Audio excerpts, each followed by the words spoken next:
and welcome to Darvanalee Design Studio. My name's Nicole Reed and today we're going to make this cute little zipper pouch using a lace zip. So let's get started.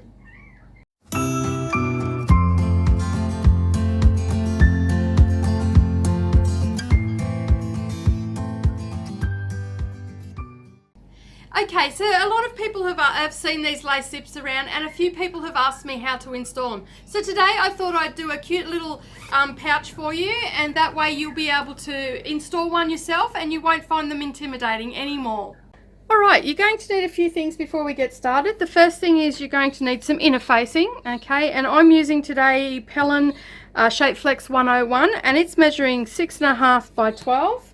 Then in the lining you need 2 pieces of lining fabric with the same measurement, 6.5 by 12. And then you also need an outer fabric.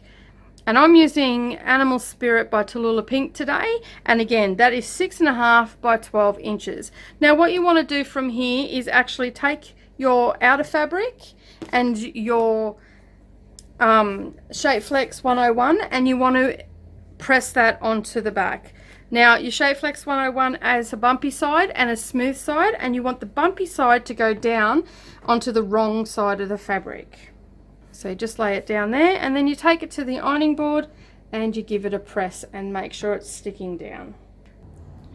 Okay, so we've done that and that's all ready to go. So you're also going to need today a rotary cutter and also some matching thread, a lace zip, and I'm using variegated thread today because we're doing top stitching. You're going to need some thread snips, a pair of pinking shears and some pins. So now that we've done that and all our prep work is done, we're ready to go. Now the first thing we've got to do is actually make some take some fabric out of these bottom corners here. Now you need to be very careful with directional fabric. If you have a pattern, you want to make sure that you're actually doing this in the bottom of your fabric. And I'll grab my ruler and I will also grab my rotary cutter and we're going to cut a 1-inch square out of each corner.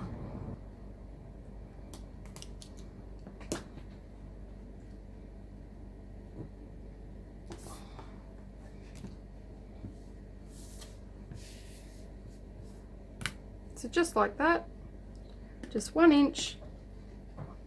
Be careful not to go too far. And you repeat that with your other outer piece and also your lining.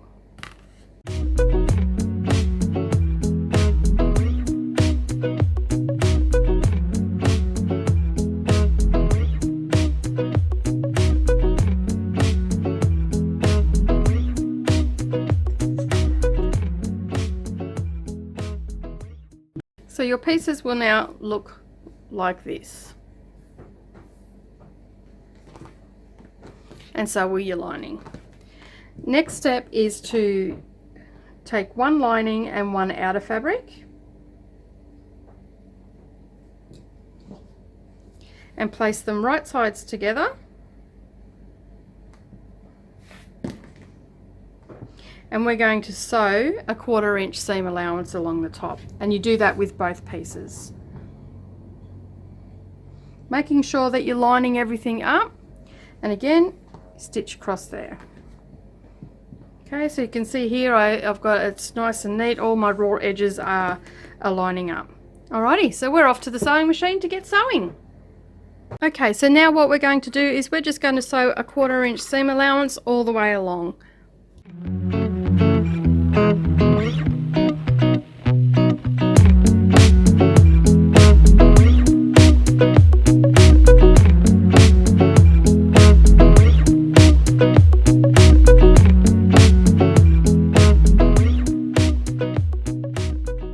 So our panels are together and we're going to flip them right sides out and we're going to head over to the ironing board and we're going to give them a good press. Okay, so we're at the ironing board and now what we're going to do is actually press our seams open.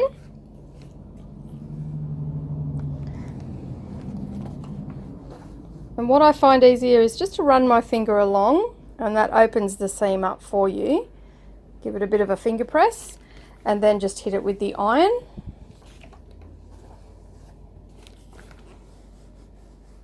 and then grab my clapper and just press that seam open. And as you can see, that just leaves it open, and then I flip it over and I give it another good press there. Now what we're going to do is make these so they're right sides out. So we fold it over, aligning our raw edges and hitting it with the iron again. And just to set that crease. Alrighty. So you can see there, it's a nice crisp, clean, and we repeat that with the other one.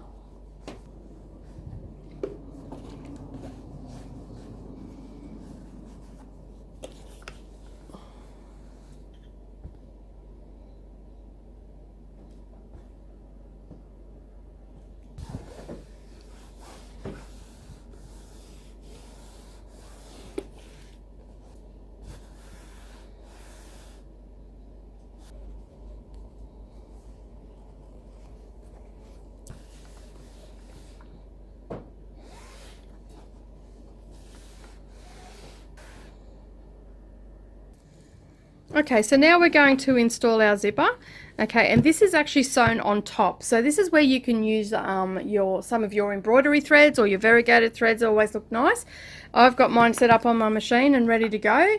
So we just need one piece of our constructed panel with the right side facing up. Then we're going to get our zipper, and the zipper end should be approximately a quarter of an inch in from each side. So about a quarter of an inch in from this side and a quarter of an inch in from this side, and you can just eyeball that. Okay, and then you just slide it up, and you just want the bottom end of this tape just sitting on that folded edge that you created. Grab some pins and you're going to pin it into place, making sure that it's lining up all the way. So you can see on the back here that the zipper teeth are just here. So the zip is going to open up just fine, and you can test it at this point. So you see there that it's not actually catching on any of the fabric.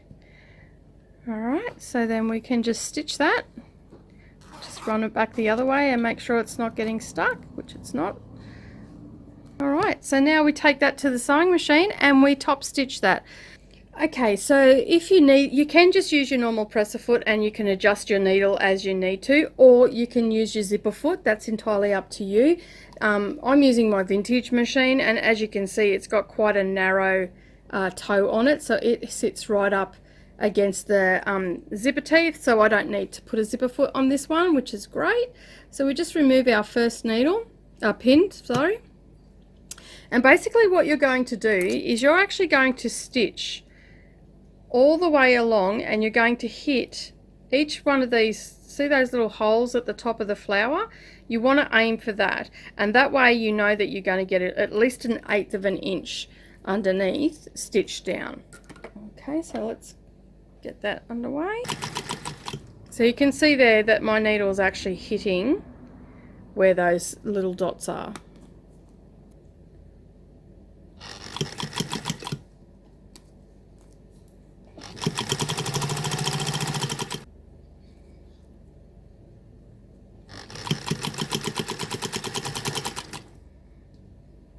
And you can see there that it's all stitched down.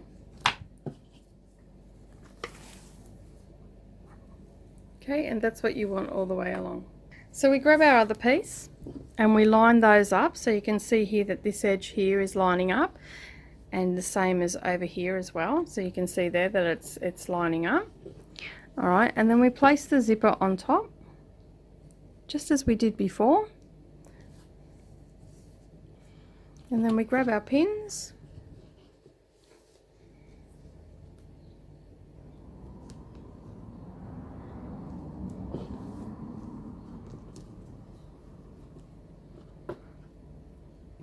Alright, so we're ready to head back to the sewing machine, and at this point I just give it a test and see that the zip is opening, same as last time.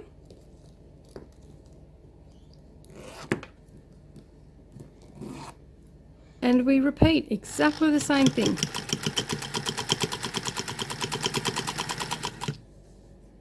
Now you may want to get your stitching a little bit closer, but I find that just hitting those little dots just there at the top of the lace is the best place to stitch it down. You won't have any problems with anything missing or anything like that. Okay, and now we'll be ready for final assembly. Alright, so we've got our pouch now, and basically our zip is working beautifully. Okay, so we know that we've installed that correctly. Now what I want you to do is open your zip to halfway, and then I want you to take your outer fabric and bring them right sides together, aligning your raw edges, especially in the corners here. Now when we're aligning our sides, you want to make sure that your lace zipper is facing, so the edge of your lace zipper is facing down towards your outer fabric, and you want to make sure that that seam's aligning. Now if you can't get a zip in there, if you can't get a pin into where the zip is, just use a wonder clip, works just as well as a pin. And you want to do the same with your lining, except you're actually going to leave about a 2-inch gap.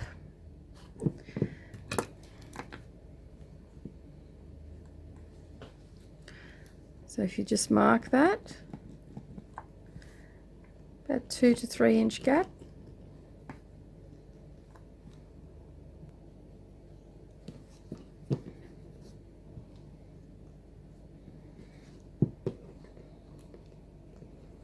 Okay, so we're almost finished our pouch now, so what we need to do is just trim off all our excess threads, and then we're going to just stick our hand into the lining and make sure that we've still got an opening there, and that's what we want, and our zip is open, because otherwise you can't turn it out the right way.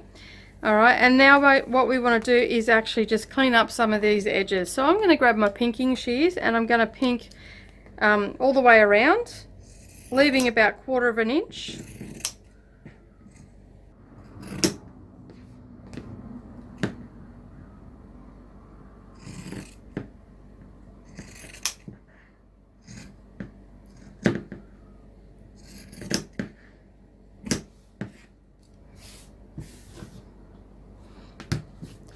Okay, so you can see there that it's all pinked all the way around. That just gets rid of some of the bulk out of when you're turning it around. Okay, so now what we need to do is actually box up our corners. So what you need to do is actually just line up your seams, and you'll get a nice straight edge, and we'll do a 1/2 inch seam allowance across there, and you're going to repeat that on all of your corners. Okay, so you get your seams and you line them up, and then a 1/2 inch seam straight across, reversing at the beginning and at the end, just for some extra security, and you do that to all 4 corners. Alrighty, so now we're going to box up our corners. I have aligned my seams and I know that they're sitting there fine, and I've got the fabric into the machine, and I just need to do a couple of stitches, do a bit of a reverse, and then back again. And we're using a 1/2 inch seam allowance.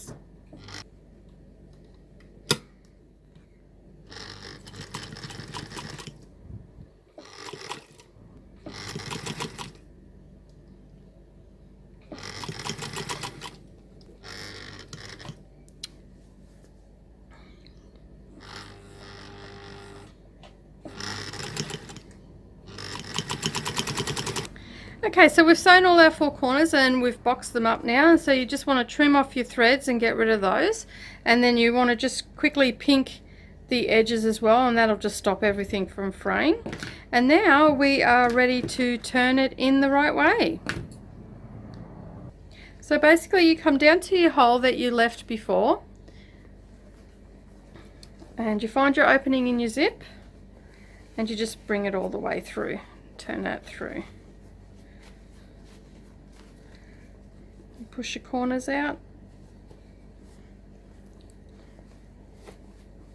Push our zipper out.